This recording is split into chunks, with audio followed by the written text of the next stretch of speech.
그런데 너희는 이르기를 주의 길이 공평하지 아니하다 하는도다.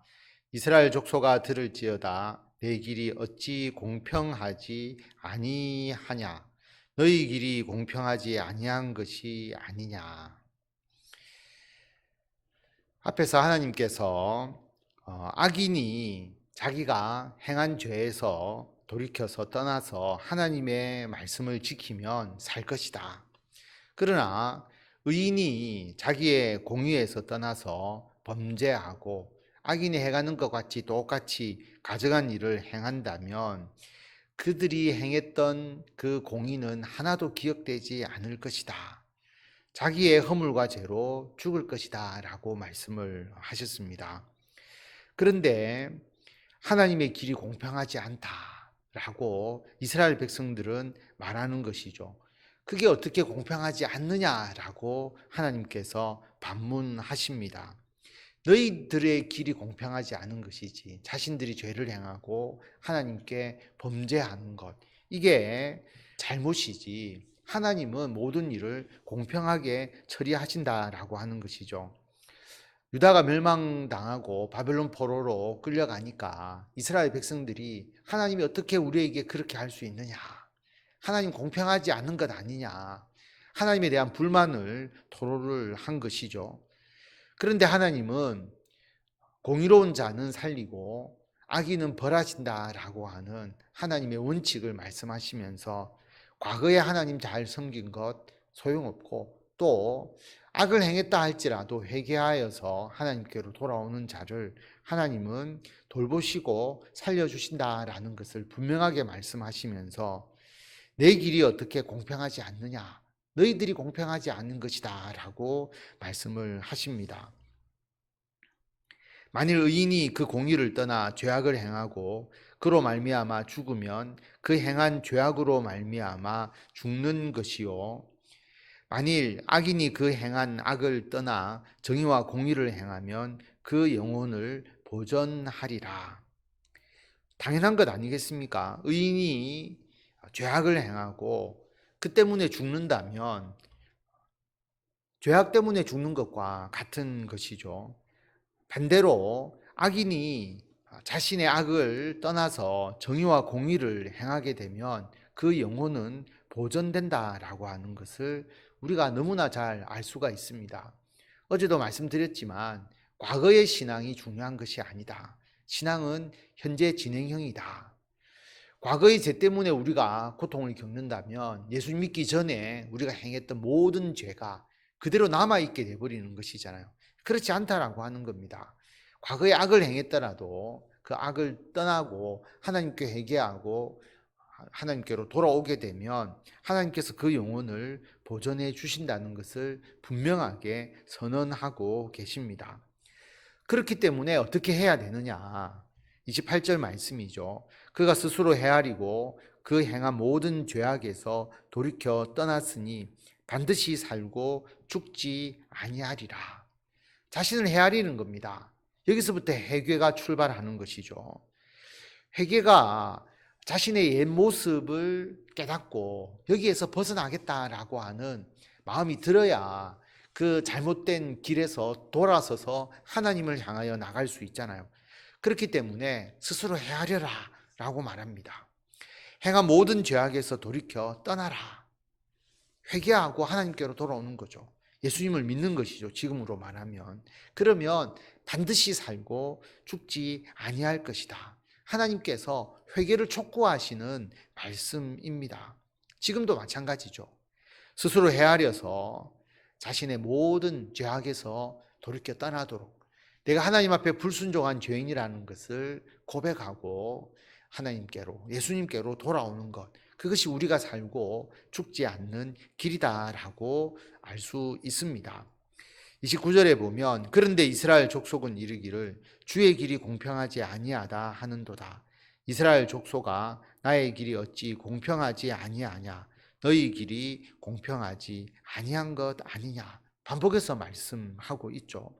이스라엘 족속이 하나님 불공평합니다라고 원망하지만 너희 길이 공평하지 않는 것이다. 나의 길이 어떻게 공평하지 않느냐라고 하나님께서 반문하십니다.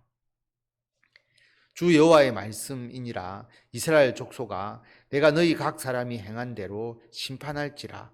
너희는 돌이켜 회개하고 모든 죄에서 떠날지어다. 그리한즉 그것이 너희에게 죄악의 걸림돌이 되지 아니하리라. 하나님은 각 사람이 행한 대로 심판하신다라고 하는 것이죠. 이것은 하나님의 공의와 정의입니다. 여러분, 행한 대로 심판하지 않는다면 억울한 사람이 얼마나 많이 생기겠습니까? 그리고 오히려 이게 불평, 불만의 원인이 될 수가 있죠. 각자가 행한 대로 심판하시는 하나님, 하나님의 정의와 공의입니다. 죄를 눈감아 줄 수 없는 하나님, 모든 죄에 대해서 심판하시는 하나님이시죠. 그런데 심판만 하시면 하나님은 공의의 하나님이지만 사랑의 하나님이 아니잖아요. 우리를 고발하고 또 우리를 심판하는 그런 지난주 말씀처럼 검사와 판사와 같은 하나님, 하나님과 가까이 할 수가 없다라고 하는 겁니다. 그런데 하나님은 거기에서 그치지 않습니다. 우리들을 향해서 돌이켜 회개하고 죄에서 떠나라라고 말씀합니다. 너희들의 삶의 걸림돌이 되지 않도록 돌이켜 회개하고 모든 죄에서 떠날 것을 촉구하십니다. 검사와 판사가 그 사람의 인생을 바꾸려고 하지는 않죠. 죄에 대해서 고발하고 또 죄에 대해서 형량을 구형하고 그리고 그 사람의 죄에 대해서 판결만 하는 것으로 끝나지 그 사람의 삶을 바꾸려고 하지 않습니다. 그러나 하나님은 사랑의 하나님이시기 때문에 돌이켜 회개하라 라고 말씀하시고 모든 죄에서 떠나라 라고 그렇게 말씀합니다. 뿐만 아니라 그렇게 할 수 있는 길을 열어주시는 것이죠. 너희가 범한 모든 죄악을 버리고 마음과 영을 새롭게 할지어다. 이스라엘 족속아, 너희가 어찌하여 죽고자 하느냐. 하나님의 진실된 메시지가 여기에 있습니다. 너희가 범한 모든 죄악을 버리고 마음과 영을 새롭게 하라. 여러분, 율법으로 마음과 영을 새롭게 할 수 없잖아요. 그래서 하나님께서 끊임없이 마음과 영을 새롭게 하는 새 언약을 너희에게 주실 것이다. 예수님께서 이 땅에 오시고 우리를 위하여 십자가에서 대속하시고 그리고 성령을 통해서 우리들의 심령을 새롭게 하시고 우리가 새 사람이 되게 하여 주십니다. 그것을 통해서 사람들이 죽음에 이르지 않고 영원한 생명을 이루도록 그렇게 하십니다. 하나님이 이야기하시잖아요. 이스라엘 족속아, 너희가 어찌하여 죽고자 하느냐. 이스라엘 족속에게만 해당되는 말씀이 아니라 모든 이 세상 사람들에게 하나님께서 하시는 말씀입니다. 그리고 이스라엘 백성들이 바벨론 포로로 끌려가고 유다가 멸망당하면서 우리 조상들 죄 때문이다. 하나님 공평하지 않다. 어떻게 우리들에게 이런 벌을 내릴 수 있느냐. 그런데 하나님이 말씀하시죠. 조상의 죄가 아니다. 너희들의 죄 때문에 이런 일이 일어나는 것이다. 그러므로 너희들 모든 죄악을 버리고 마음과 영을 새롭게 해라. 그러면 너희들 살 수 있다. 그 문제를 해결할 수 있는 길을 하나님께서 열어주시는 것입니다.